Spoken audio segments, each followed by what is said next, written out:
एक बार किसी नगर में एक साहूकार था। उसके घर में धन की कोई कमी नहीं थी, लेकिन कोई संतान न होने के कारण वह बहुत दुखी था। संतान प्राप्ति के लिए वह हर सोमवार को व्रत रखता था और पूरी श्रद्धा के साथ शिव मंदिर जाकर भगवान शिव और माता पार्वती की पूजा करता था। उसकी इस भक्ति देखकर एक दिन माँ पार्वती प्रसन्न होकर भगवान शिव से साहूकार की मनोकामना पूर्ण करने का निवेदन किया। पार्वती जी के आग्रह पर भगवान शिव ने कहा कि हे पार्वती, इस संसार में हर प्राणी को उसके कर्मों का फल मिलता है और जिसके भाग्य में जो हो उसे भोगने ही पड़ता है। लेकिन पार्वती जी ने साहूकार की भक्ति देखकर उसकी मनोकामना पूर्ण करने की इच्छा व्यक्त की। माता पार्वती के आग्रह पर शिवजी ने साहूकार को पुत्र प्राप्ति का वरदान तो दिया, लेकिन उन्होंने बताया कि यह बालक 12 वर्ष तक ही जीवित रहेगा। माता पार्वती और भगवान शिव की बातचीत को साहूकार सुन रहा था, इसीलिए उसे ना तो इस बात की खुशी थी और ना ही दुख था। वह पहले की भांति शिवजी की पूजा करता रहा। कुछ समय के बाद साहूकार की पत्नी ने एक पुत्र को जन्म दिया। जब वह बालक 11 वर्ष का हुआ तो उसे पढ़ने के लिए काशी भेज दिया गया। साहूकार ने पुत्र के मामा को बुलाकर उसे बहुत सा धन देते हुए कहा कि तुम इस बालक को काशी विद्या प्राप्ति के लिए ले जाओ।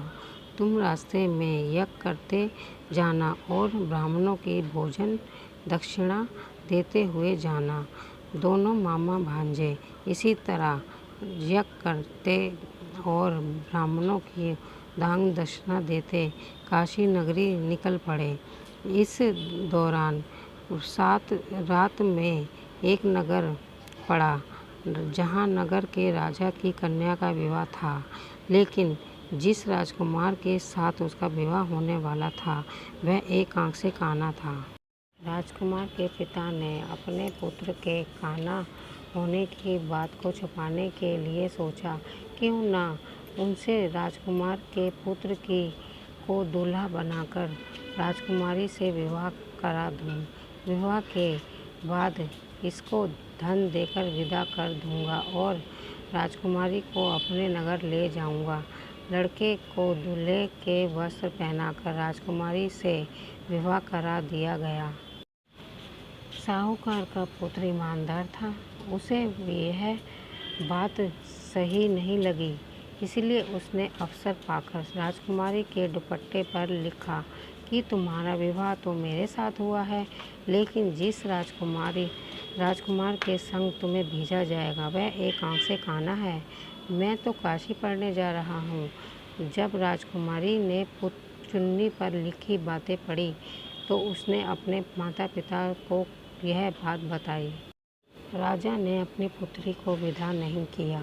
फिर बारात वापस चली गई। दूसरी ओर साहूकार का लड़का और उसका मामा काशी पहुँचे और वहाँ जाकर उन्होंने यज्ञ किया। जिस दिन लड़का 12 साल का हुआ उस दिन भी यज्ञ का आयोजन था। लड़के ने अपने मामा से कहा कि मेरी तबीयत कुछ ठीक नहीं है। मामा ने कहा कि तुम अंदर जाके आराम कर लो।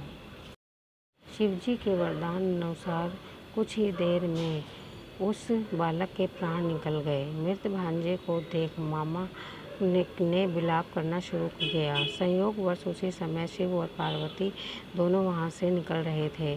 पार्वती माता ने भोलेनाथ से कहा, स्वामी, मुझे इनके रोने की स्वर्ण सहन नहीं हो रहा। आप इस व्यक्ति के कष्ट को अवश्य दूर करें। जब शिवजी मृत बालक के समीप गए तो वह बोले कि यह उसी साहूकार का पुत्र है जिसे मैंने 12 वर्ष की आयु का वरदान दिया था।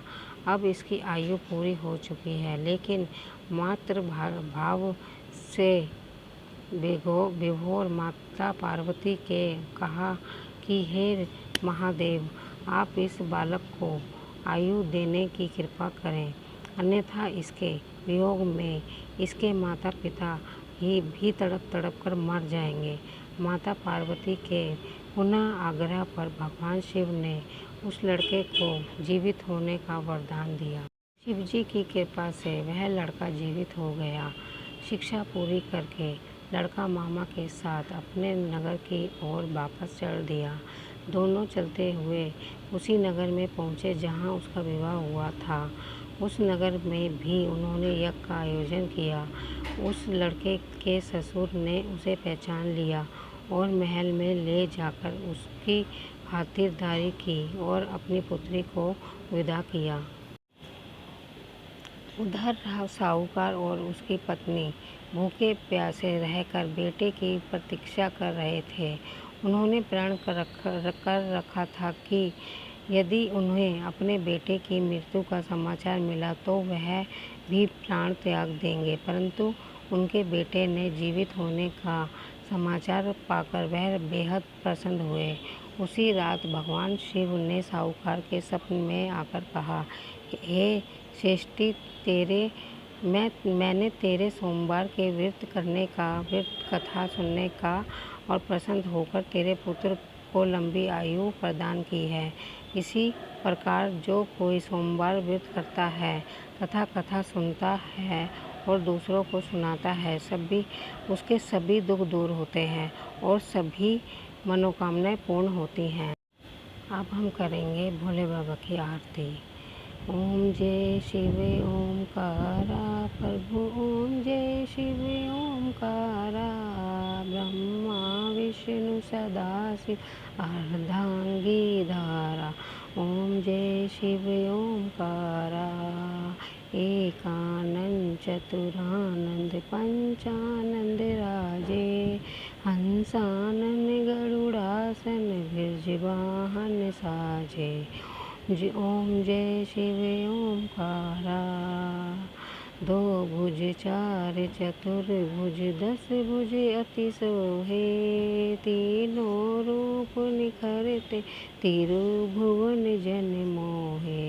ओम जय शिव ओमकारा, अक्षमाला वनमाला मुंडमाला धारी, चंदन मृग मद मोहे त्रिपुरा सोहे त्रिपुरारी। ओम जय शिव ओमकारा, जय शिव ओमकारा, स्वामी जय शिव ओमकारा। श्वेतांबर पीतांबर बागांबर अंगे, सनकादिक ब्रह्मादिक भूतादिक संगे। ओम जय शिव ओमकारा, करके श्रेष्ठ कमंडल चक्र त्रिशूल धरता, सुखकारी दुखहारी जग पालनकारी। ओम जय शिव ओमकारा, ब्रह्मा विष्णु सदाशिव जानत अविवेका, प्रणवाक्षर के शोभित ये तीनों एका। ओम जय शिव ओमकारा, तिरुगुण शिव की आरती जो कोई नर गावे, कहत शिवानंद स्वामी मन वांछित फल पावे। ओम जय शिव ओमकारा, बोलो ओम जय शिव ओमकारा, बोलो हर हर महादेव। अगर आपको मेरी कहानी और आरती अच्छी लगी हो तो प्लीज़ इसे लाइक कीजिए, शेयर कीजिए, सब्सक्राइब कीजिए। धन्यवाद।